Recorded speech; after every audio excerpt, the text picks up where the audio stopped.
I had an interesting night. So the last couple of nights, I've not been sleeping well. And it's not that unusual for me, unfortunately. Like, it's very unusual for me to be waking up at night. It's not unusual to sleep for 8 or 9 hours and wake up and feel tired, right? That's been a thing for 2 years now. But the last couple of nights, I had difficulty falling asleep and I was waking up in weird ways.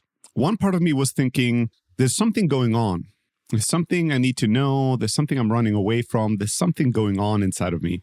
I also started noticing that in the evenings the last week, I didn't feel well. Like, not that I had anything, but I just wasn't in a happy place. And I would still do my reading and my work and go to bed fairly early. Like I kept up my good routines and habits, but I was less in joy. Usually when I read books that I like in the evening, I'm actually kind of excited about it, but I was just working through it and not really feeling it. And so yesterday I thought, oh, I have a good idea. What if I asked Charlie to give me a shorter version of the yoga practice to do before I go to sleep? Maybe I just have to release my body from all the tension, reconnect with my core self, whatever it is. Can't hurt. I really love what it does to me in the morning. I just don't want to rob my morning of yoga to give it to my evening. So what if I just had like a shorter 20, 30-minute version of this and I do it before I go to bed to read? And so she gave me that and I did kind of a more gentle, more sleep-aiding yoga practice. And it felt great as I was doing it. And when I was done, I was thinking, this is much better than the equivalent more reading that I would have done in bed. Like I can just read 1 hour versus 1.5 or 2 and just do this. This feels better than what reading felt like the last couple of days. And then I went to bed, I read a little bit and I fell asleep and I woke up in the middle of the night and I had a very intense headache. Maybe twice a year I'll have a headache. It's always light. I never have like really crushing headaches. It's very, very rare for me. And to have a headache in the middle of the night, I don't know, is very unusual. So I was having a really difficult time falling asleep again. And there was dialogue going on that was saying, there's something going on at night. Like maybe this is a part in the internal family system model. Maybe there's a part of me that is rebelling against the idea of me sleeping well. Maybe the reason I don't sleep well is that there's something happening during the night. And whatever is happening during the night for me is threatened by me trying to fix it, to get rid of it, right? To do yoga so I sleep better and wake up, do this, do that. I've tried so many things, temperature, sleep routines, times, eating habits, no digital stuff in there, no phone or nothing. I've tried so much, 1 million pillows. I've tried 1 million pillows. And while I was struggling to fall asleep, there was part of me that was saying, dude, there's something going on at night. And whatever that is in your psyche doesn't want you to get rid of it, is rebelling against this. It's weird that I'm doing yoga to sleep better and I sleep worse than usual. There's something weird about it. Anyways, I fell asleep, I woke up and I remembered one very weird dream specifically. And I also felt immediately that that dream probably is one of the more significant ones, like something that's worth unpacking for me because there's potentially an important message in there. I've had a lot of dreams since the dream with my brother pulling the safety pins through his eyelids. I have not done the decoding of a dream interpretation work. I still write lots of dreams down. Once in a while, I think while I write them down, this I could interpret, but oftentimes I just don't care. I'm like, I don't feel like going back to this dream and analyzing it. But this morning, it was obvious to me, this dream I actually want to analyze. There's something here. There's some message my subconscious tries to communicate me, a part of me tries to communicate me. And the dream was about a friend that I have recently had a conflict with. This is a friend that, is a really good person, has a big heart, but is a difficult person to deal with. He's been having a falling out with many friends within our circles. And recently, difficult situation with me where he wanted to invite himself to come and visit me somewhere. And I told him I don't want him to come, that I'd prefer to not have him with me. And so that caused a little bit of like trouble between the two of us. Not anything big, but kind of a weird feeling, like not feeling good in relation to him. And so in the dream, I'm in an apartment in New York and I'm trying to prepare some food and sit down and eat. And there's a knock on the door and I open the door. It's him. It's a surprise visit. And he like hugs me and he comes in and it's sort of like, holy shit, he just shows up to New York, to my apartment. But because it's so surprising, I don't say anything. I just go with it and assume he'll tell me how he ends up in front of my door uninvited, like to New York. We sit down, I offer him my food. And weirdly enough, there's a overweight kind of Honda looking like young dude, like say mid-20s, very tall, a little overweight, dark hair, kind of like a half sleepy face, kind of a very calm energy that walks into the next room, sits down, puts on the headphones, and he's playing with some instrument, is doing some music stuff. And I don't know, he's like a roommate of mine or a friend. I don't know. I don't even address it. I just see him and I go, I don't even address it. Like, oh yeah, it's whatever. I offer him my food, we talk, and the entire time we talk, I wonder, when is he gonna bring up why he's here? Or maybe that we had this small falling out and maybe want to talk about that. When is he gonna bring this up? And he starts telling me that recently he's been in this life-changing workshop seminar thing, and he has to lead small groups to learn to lead and this, that, and the other, and how every group he has led has rebelled against him, didn't like him, and wanted a different person to be managing and leading them. And so he's telling me, well, now what I decided to do, there's this really great leader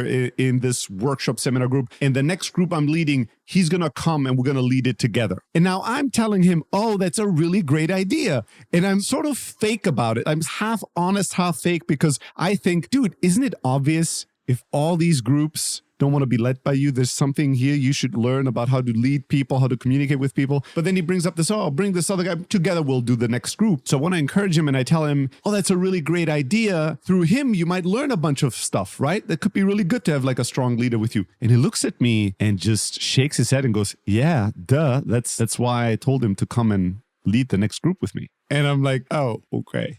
Okay. And then I suggest, you know what? Why don't we go out for a walk? You're in New York City. Let me show you New York. Let's walk outside. Let's get out of the apartment. So we go out, we walk around New York. He's telling me all kinds of stories. The entire time I'm wondering, when is he going to bring it up? Why is he not bringing it up? And then he starts telling me about this group of people, and they all have very German names. And he's like, oh, whatever, Franz so-and-so and Julian so-and-so, they're on this trip to blah, blah, blah. And, Martin so-and-so is also with them. And I stop him and I go, who are these people? Because I don't recognize any of the names. I'm like, wait a second, who are these people? And he then snaps and starts screaming at me. And he's just like, gets so angry and upset with me how I dare pretend I don't know them. And I'm just baffled because he's screaming at me. And I'm thinking, A, he's never screamed at me before. B, I really don't know these people. What is his problem? And then C, I'm like, he's never talked to me like this. Like he's never screamed at me. I'm not used to being screamed at. And so I tell him, hey, relax, calm down. Number one, don't talk to me like that. And number two, I don't know these people. I haven't done anything wrong. Why don't you just tell me who they are? And he's super upset and screaming at me. And then a group of people bumps into us. And I turn around and I know these people. It's like, 3 guys and a bunch of girls. And they're all from some conference in Europe that I've spoken at, right?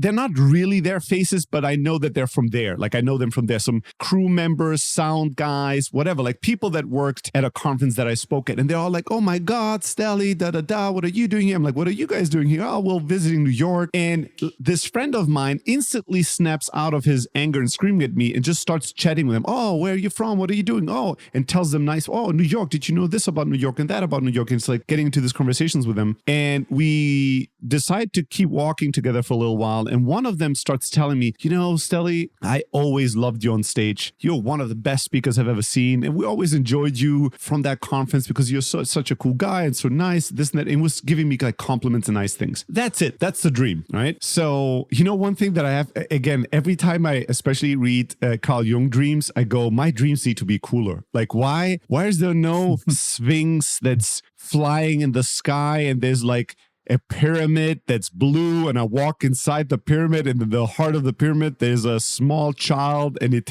why don't I have these more, monumental dreams? Better with special effects. Yeah, with symbols and, mystical figures and dragons. I'm in a New York apartment and a friend visits me and they gets angry that I don't remember some names. Like, this does not make for great material for a movie or something. But I walked through the exercise of writing down the unique symbols of the dream. This friend is a symbol. He symbolizes something to my subconscious. New York symbolizes something. My apartment and being visited and having a visitor that's uninvited enter my home. The panda-like dude that was making art and music in the other room silently. The argument we had and the people that interrupted that argument to be my sort of low-key groupies, all these things symbolize things. So I wrote every single element that seemed significant to me down. And then I did association. Like I wrote down anything that popped up in my head associated with that symbol or with that element in my dream. And I would do that until a word came from the more nowhere place than the mind place. Some words, as you write them down, you know they come from the top down, like your head, your mind created that word or created that association. And there's certain words that you write that came from what I would describe from below or from within. They come down up into my head versus top down into my mouth or hand or whatever. So there were a few words in each category that intuitively felt more right or more significant. And as I was unpacking these words, I was coming up with an possible interpretation for this dream. I think New York for me symbolizes very much my ambition. It's a very ambitious place, a very energetic place for me. My home or apartment is a refuge and also a safe place, like somewhere where I go to be by myself, with myself, maybe at times even protect myself from all my ambitions, from the world. Having that friend enter my home uninvited, it's sort of like a intrusion of space, like somebody's entering my safe space that I don't want there. It's the kind of thing I try to defend against. And that friend,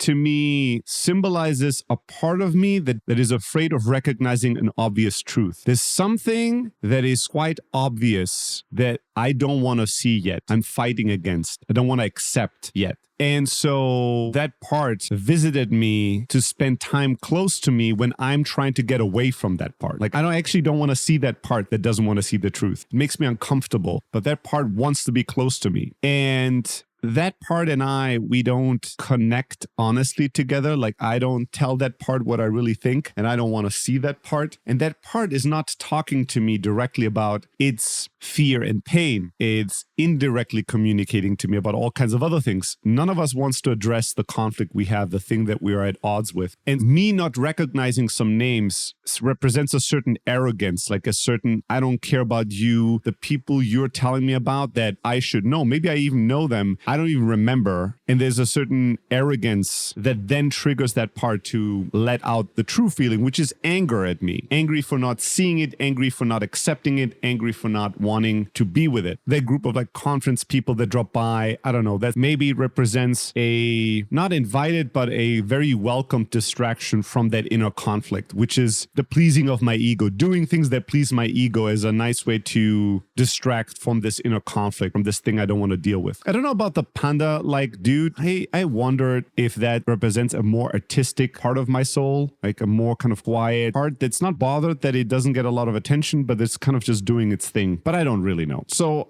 I write all this down, and then I write down what are things, possible things that I could be not willing to accept right now, that are obvious, but I'm sort of fighting it. And I wrote down 3 things. I'll tell you later, off recording, which things those are. I'm not quite ready to publish that, if we ever publish this. So I wrote down 3 things. 2 of them seem very obvious to me as that's probably true. This is what it is. And this is something I have been working around, but I've not been addressing the core of the issue with these items in my life, but rather found a convenient way to ignore them or to pretend that I've dealt with them. Like, I've dealt with them in very self-serving ways. It's like I made it easier to deal with them. That's how I dealt with them. But I didn't really get to the core of what needs to happen next. And with both of them, especially with one, it's because I'm really terrified. Like, that is a monumental thing that if I address, I have certain fears, I guess. And so I'm not addressing it, but I'm handling it. I'm managing it, right? I'm making it more palatable. And that was that, right? I wrote all this down. I thought, all right, this is some good stuff. There's some difficult things to unpack here and to explore over the next days and weeks. And I went on the mat to do my yoga practice. And then during my yoga practice, there was an insight that arrived within me. It's an insight I've had in many ways, and it was yet one more way. But you know, sometimes when you hear something for the 1000th time and it clicks a little bit more, it felt like that. It felt like this clicked inside me a bit deeper than ever before now. Like it was one additional layer down. When I think about that friend in particular, in the past, my way of trying to be a friend and help that friend was by trying to challenge and give unpleasant truth. Like be a male friend, a masculine friend, giving you the ugly truth, showing you a mirror that you don't want to look in. Anytime I did that, that friend would run away in one way or another, metaphorically speaking or physically, like just not accept it, change it, morph it, fight it, ignore it. And after a while, I got so upset about this that I decided, since you don't want to hear my truth, I can't give you my real truth. That isn't helping, obviously. I'm just going to keep my truth for myself. That way, I'm not even expending the energy to give you my truth. The problem with that approach is that when I don't say my truth, I expend even more energy by holding it in. And the person knows I'm holding something back from them. Nothing better happened. And then the only third option I felt I had was to run away myself now. Like metaphorically speaking, to create space, so not allow this person into my life, or to limit the amount of space I give this person in my life, but never with real honesty about it. Like just creating that space as a protection for myself, but not really explaining what's going on with me and that person and our relationship and how I feel and how I see things. And in my mind, in a simplified way, I would say I'm trying to tell this person the truth and this person doesn't want to hear the truth. That's the core of our conflict. But as I was doing yoga, there was this insight that came to me that was basically making me realize that telling my truth from a place of fear, like this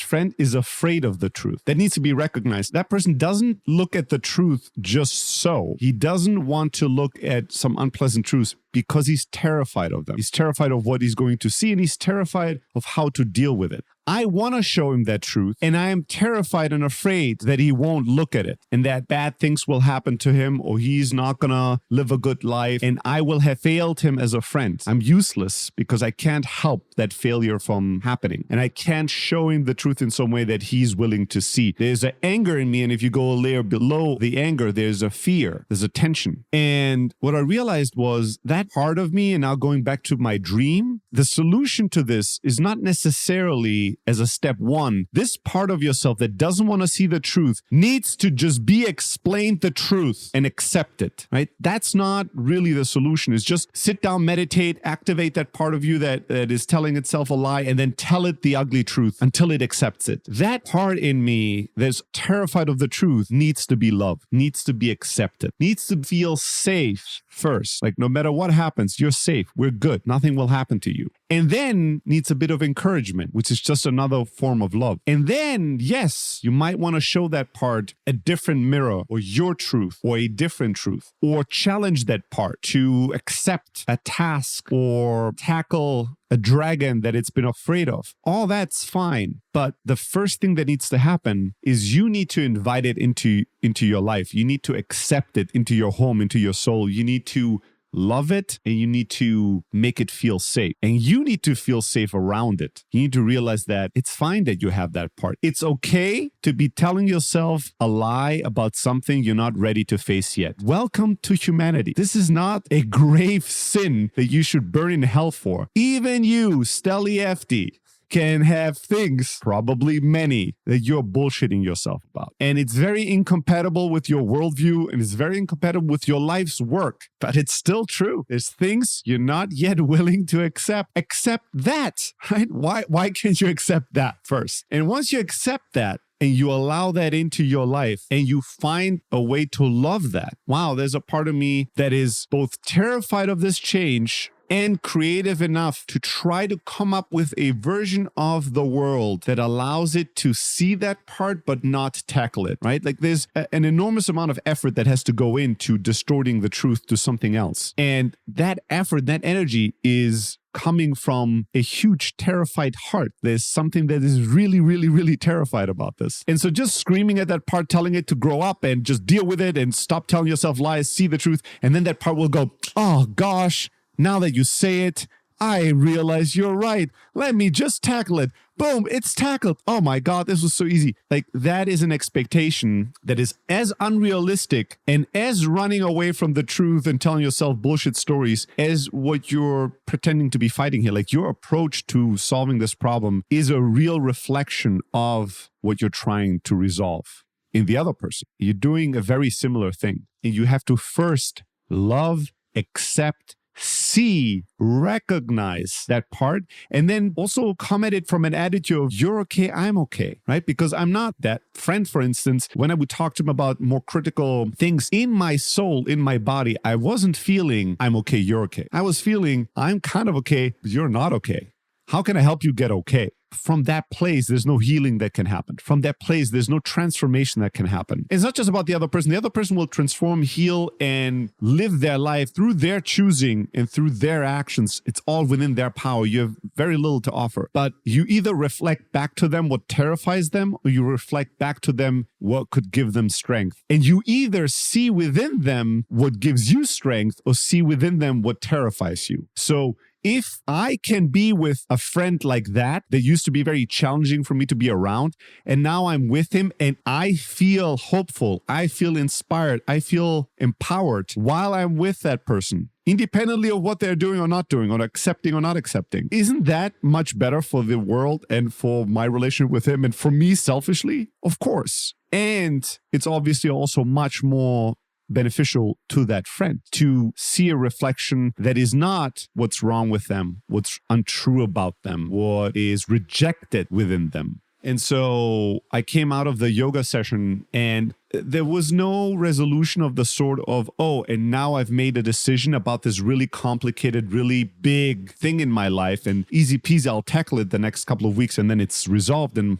my life has made a big step forward. It's too big of a topic for me to just nilly-willy tackle. There's too much I'm still afraid of to approach. But just recognizing, A, that exists, but then as a very important other step, that it's okay that it exists, that maybe it'll take time and patience and love and acceptance as step one, maybe getting closer to it and getting comfortable with it as step two. And then we'll see what we want to do, how we want to think about it differently, what we want to tackle, what we want to change. But that can't be the next step. I realized I have something I'm monumentally afraid of, and I'm not willing to look directly in the eye. And step two is I'm tackling it now and killing it. And so I've, conquered it. It's not a realistic approach. And so through that, I just saw you take that whatever it is and hold it over like a big basin of like acid, like in that old Batman cartoon, throwing it inside and it's just dissolving. It's the acid of understanding. Yeah. That reminds me of these exercises where you write down something, some pain somebody created or something, and then you burn it, and then the moment it burns your finger, you have to let go, and it symbolizes you letting go, which I'm sure it does, but as well is not the only answer. Because if it was that easy, every morning I'd just write down a bunch of things, burn it off, and boom, I'd be the light, the zero trauma and completely lightness in your heart person. Can you imagine that would be it? If somebody's actually doing that and say, dude, somebody should try that. And then see if they can claim that it has healed all their sorrows and they have perfectly clean soul now. I'm sure there could be a school around this, some sect.